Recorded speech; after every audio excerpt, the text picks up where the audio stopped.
People, what up? What's good, man? Welcome back to the second episode, probably second to last, because the key system is going away, man. But second episode of Should You Buy, y'all. We got Ultron or Infinity Ultron. My bad. Let me put some respect on you. Infinity Ultron, Cannonball, and Pixie, y'all. So we gonna dive into these cards, man. I'm gonna tell you guys right now. I'm spending my keys this week because I don't have any of these. But I will say, man, I don't think either one of these three cards are real difference makers. And you already have something similar to Cannonball and Pixie in your collection.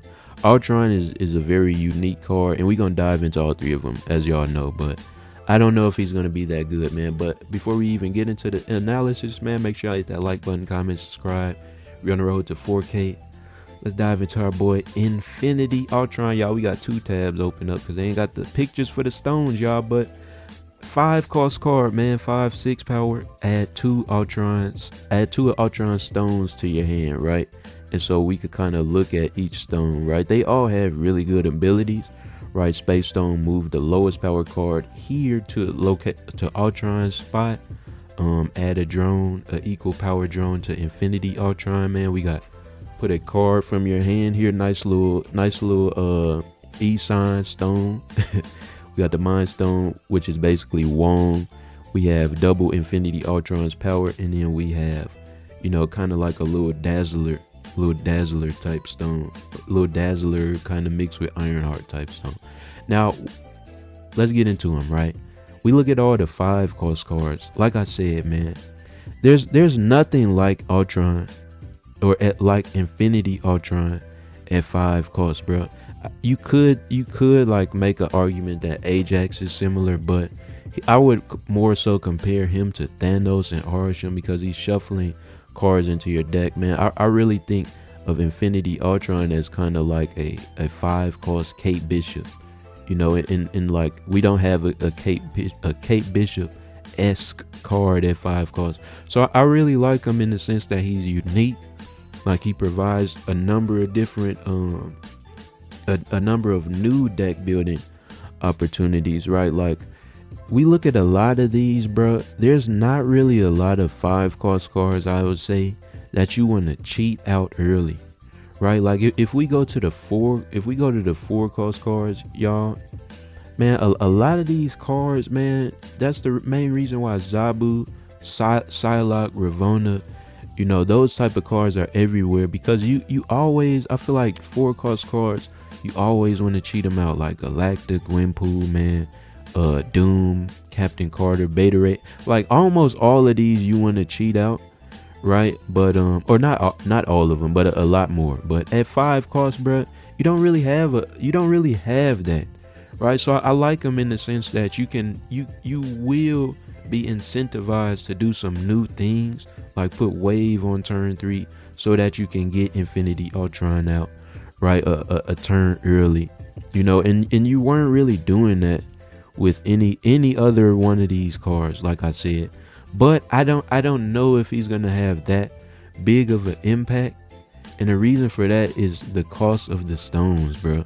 Sure, they all have great abilities, and additionally, bro, you can discount them, right, if you run them on something with with Quinjet and even Ravonna for these 2 stones. But I mean that's a hit or miss depending on what you draw. Sure, you can also build like a Ravonna Ultron deck and put like Sage on there, put what's her face, Ironheart, the weaker cards that have like a pretty big, or the low initial power cards that have pretty big impact, something like that. But yeah, I really think that the cost of the stones are gonna hold them back. It's really cool though, in the sense that, like I said, man, he's not clogging your deck up like Thanos with stones. He's not clogging your deck up like Arsham or Agamotto. But it's just you're not really gonna be able to use them to like a high impact, because for the most part you're not going to get the 2 stones until the end of the game, or if you cheat them out, you get them out on turn 4, then you got a little bit more leeway. But man, like I said, I'm gonna be pulling for Infinity Ultron, but for all those reasons, man, I would say if I was you, you know, I might skip, man. I don't know if he's gonna be that good. He is unique, and he cool to me though, so I'm gonna go ahead and grab him. But Pixie, man, is Pixie worth your keys? Absolutely not, bro. Shuffle the base cards of all cards. Yeah, like this you guys, this is just a bad ability, bro. Plain and simple. It's cool to have a low cost Doctor Doom, you know, but for the most part, we'll just go back to the little database right here, bro. For the most part, man, like you don't want to play a lot of the bigger cost cards early, like Magneto. I seen some people use Magneto with Pixie. I feel like you don't really want to use Magneto early because you have to wait until they have 3 and 4 cost cards on the board so that you can move them for Scream or Craven or Kingpin, whoever it may be, bro. Early Red Hulk is cool, but you're liable to get Shang-Chi. Like a lot of these stronger cards, you already want to wait to the end of the game to play them. Pixie, there's no deck, I feel like, where if you're missing a card and you put Pixie in, she's gonna make it better. She's just gonna make it more inconsistent, right? Like what you're gonna do, let's just go back to the move deck, for example, since that's already what we're talking about.